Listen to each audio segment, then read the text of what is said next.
Hi, welcome back. Thanks for coming to the psychology of popularity. I'm glad that you selected this course, and I'm excited to tell you about some of the work that I've been doing, and lots of researchers have been doing in the area of popularity. But when we talk about popularity, a lot of people we sometimes says this is really a subject that people study in psychology. Isn't this just something that is important in high school or in adolescence? What difference the, does this really make in the real world?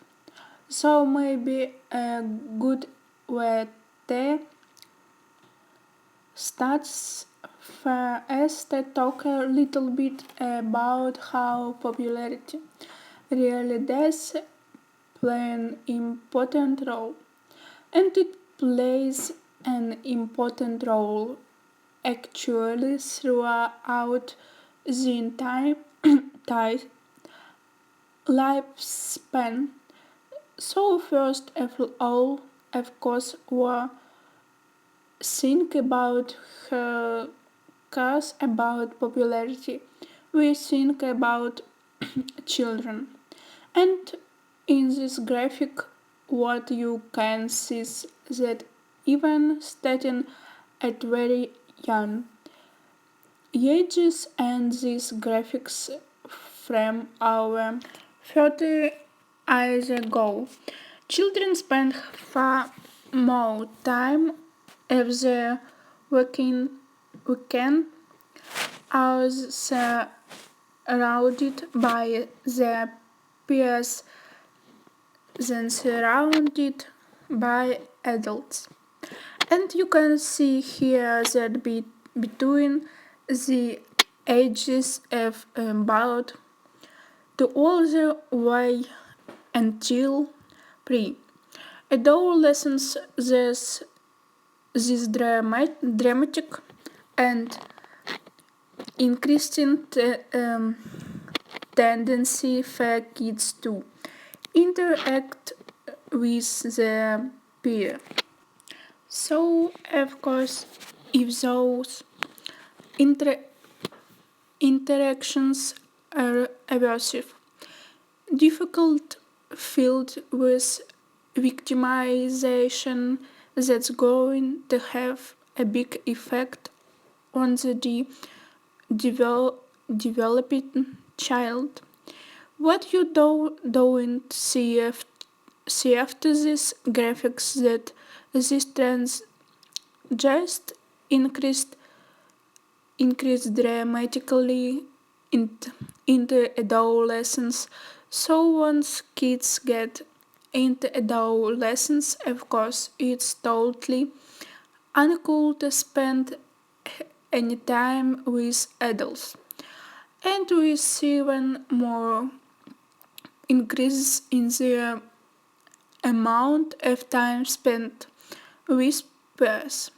In fact, what we know just stated at the age of 3 young children can already tell you which kids are the most popular, which kids are the least popular, and which kids are kind of not affiliating with peers at all. So starting from very early in childhood, popularity becomes a really important construct, a variable that really has impact over time. Now, once we pass through childhood and we get into adolescence, there are actually some biological reason why popularity starts playing a big role. So what you can see here is a graphic of the brain. And what we know now is that from the time that the puberty transition starts, adolescent's brain start to mature, but the whole brain doesn't mature at the exact same times. It actually starts in the back and that then the development of the brain count of movable and hold. So what that means is that it's the parts of the brain that are developing the most, the parts that are below the cortex. In other words, the parts that are had with most mammals. And those since a kind of instinctual drives and things that you want for quick rewards. And one of those pieces in the limbic system that's really important is the desire of socially what's.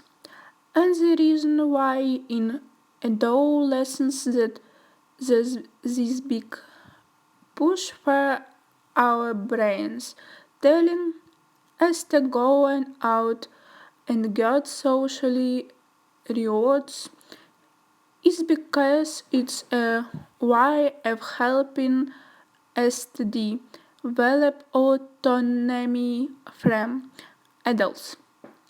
It's basically telling us, yeah, parents aren't cool anymore. You want to be able to go out and learn how to be self-sufficient. You are not going to be taken care of by your parents for the rest of your life.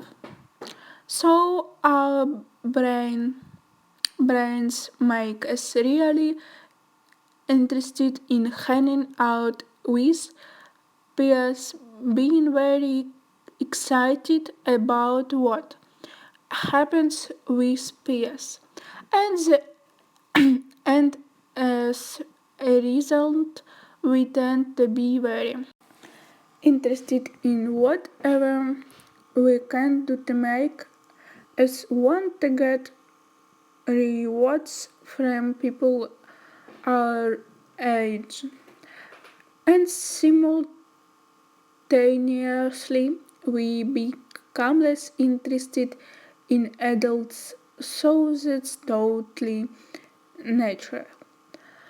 Unfortunately, all that develops before that part of the brain in the front that helps us to exert control over those impulses and keep us from doing things impulsive that doesn't develop until later, so we don't really see that happen, which is why in adolescence there's lots of risk taking behavior. So that's why we see this huge increase in ideas that do what peers do and care what peers think in adolescence. So that's a big part of what's happening as we grow up. And of course, when we think about adolescence, usually the things we remember the most are not the things that happened with our parents or the things that happened with our courses in high school, but we really think about who was popular, how much was I embarrassed in front of other peers, how much can I make sure that I meeting people to be friends was up to date and that becomes really important.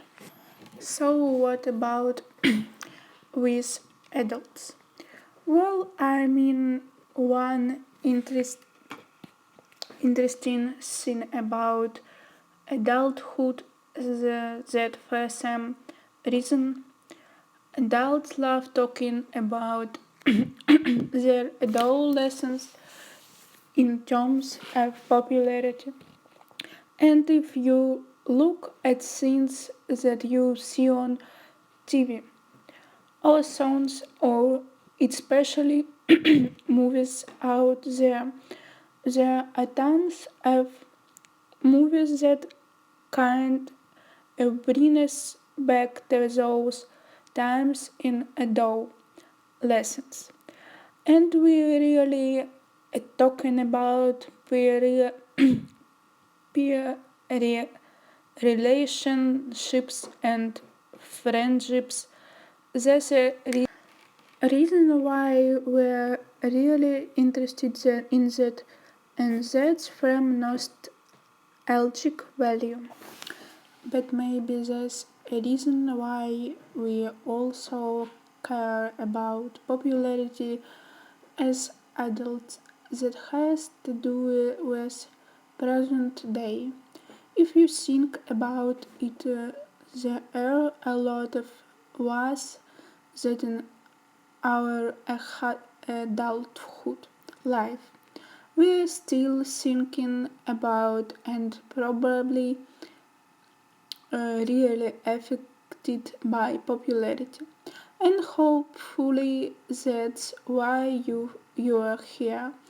You're here so that why you can get an idea about how popularity is affecting how happy you are today, how successful you're today, and how your relationships are going today.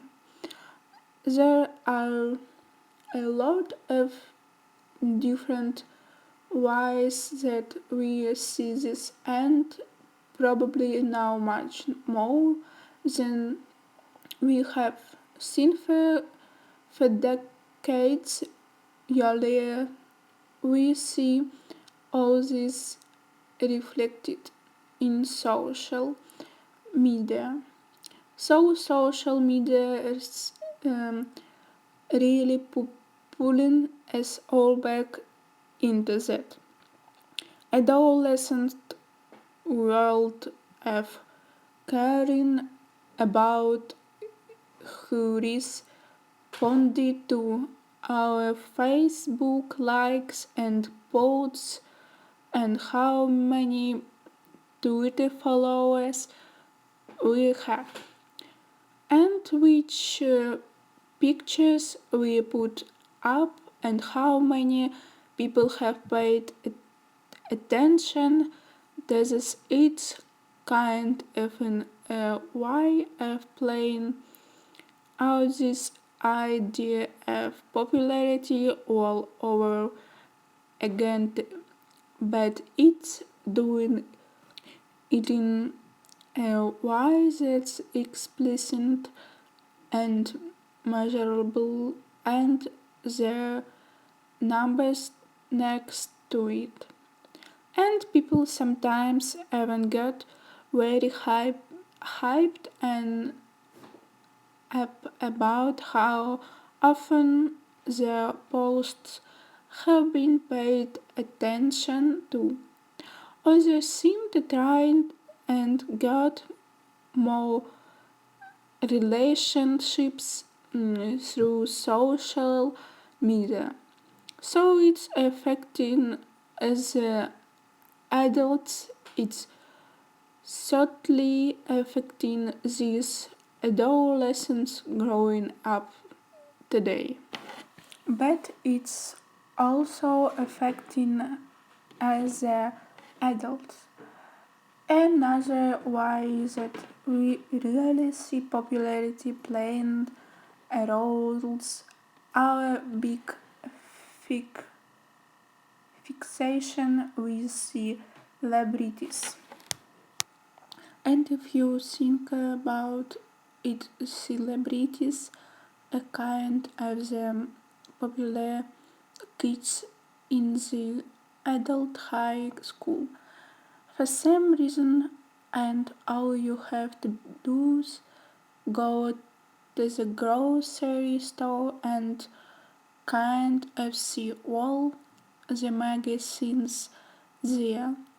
We are rememberably concerned about what they are doing and what they look like and what they say and what their opinions are. This is even a big marketing strategy to get celebrity endorses with the idea that if a celebrity buys a product or espouses a worldview, we might be more likely to have similar attitudes.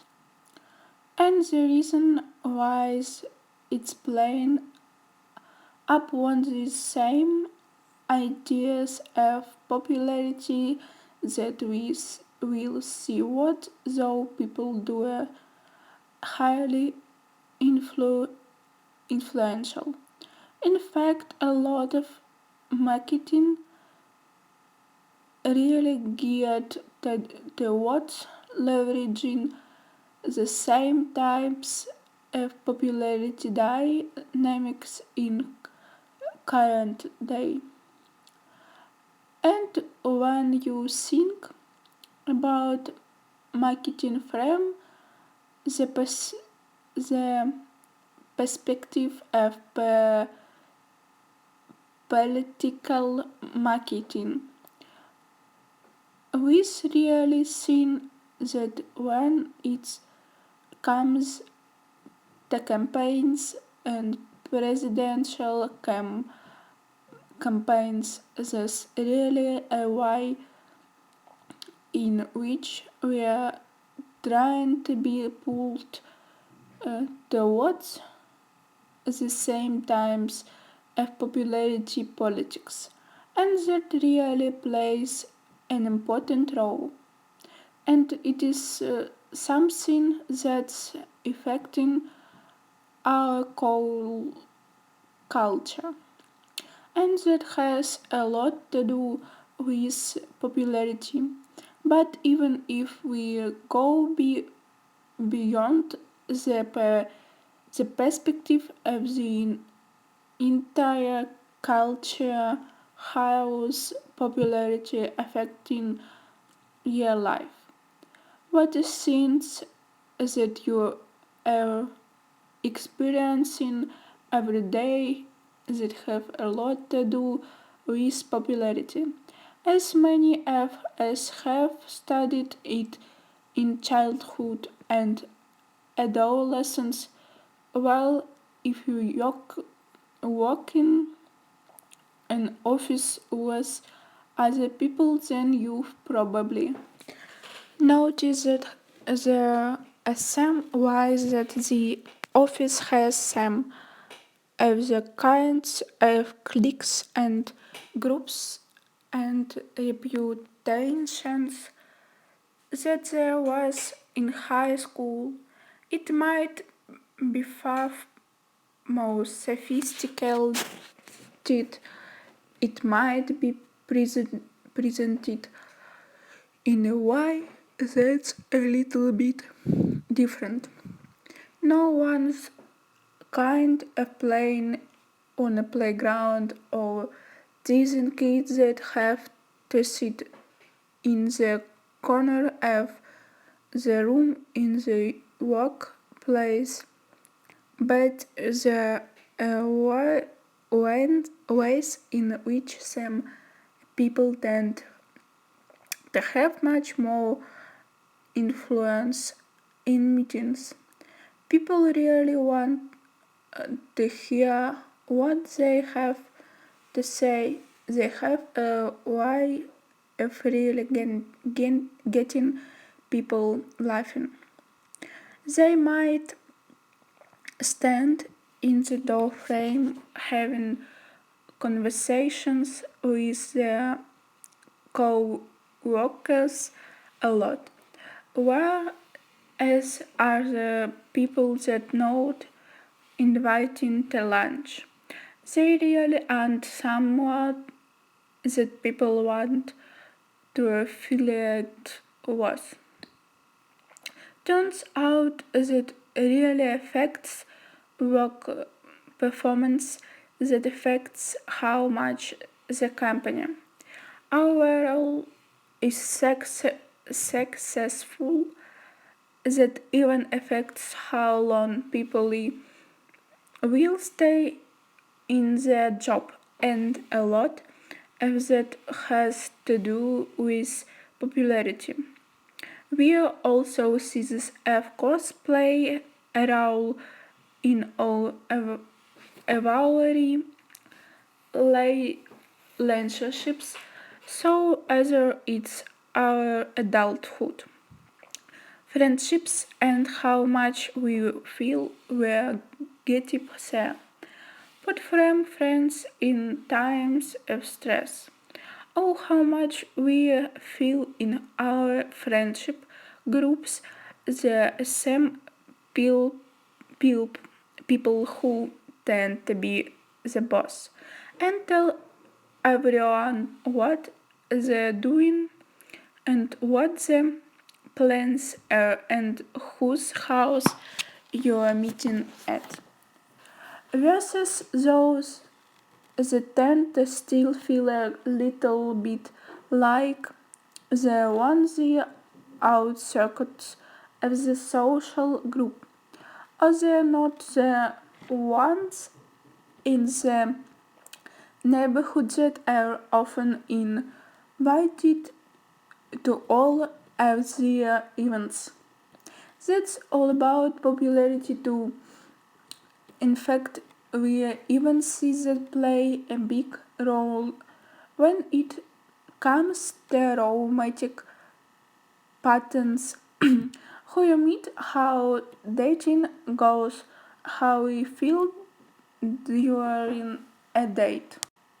Then afterwards, our satisfaction in our marital relationships or other kinds of romantic partnerships, a lot of that stems from the things we learn about popularity. Of course, for those of us that are parents in our adulthood, we also find that parenting's something real time tied into popularity else all. We know that why that you experience popularity as a child is related to the kind of parent you are. And we also know that it affects your own children's level of popularity and whether they do well at school or if they don't do as well with their peers. We also know that how kids deal with popularity today, especially in the world of social media, is very different than how we all dealt with these things back when we were kids, way before social media even go studied.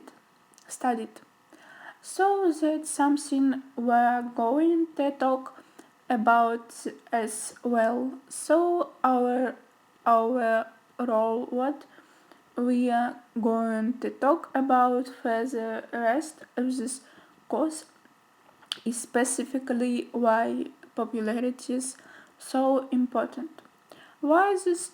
It's that this is something that we all seem to care so much about when we're young, and it continues to play out in all these different ways in adulthood.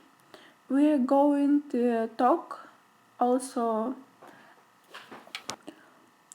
so overall what we are going to talk about for the rest of this course is specifically why popularity is so important. Why is this in something that we all seem to care so much about when we're young, and it continues to play out in all these different ways of adulthood.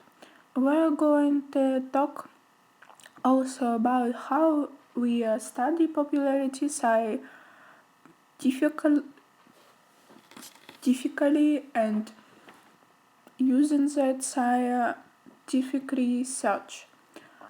What do we know about what predicts whose popular crossloads of different settings and across the lifespan, and how popularity predicts our life outcomes overall. And we're going to talk about all of these things over the course of the next few lectures. So thanks again for joining.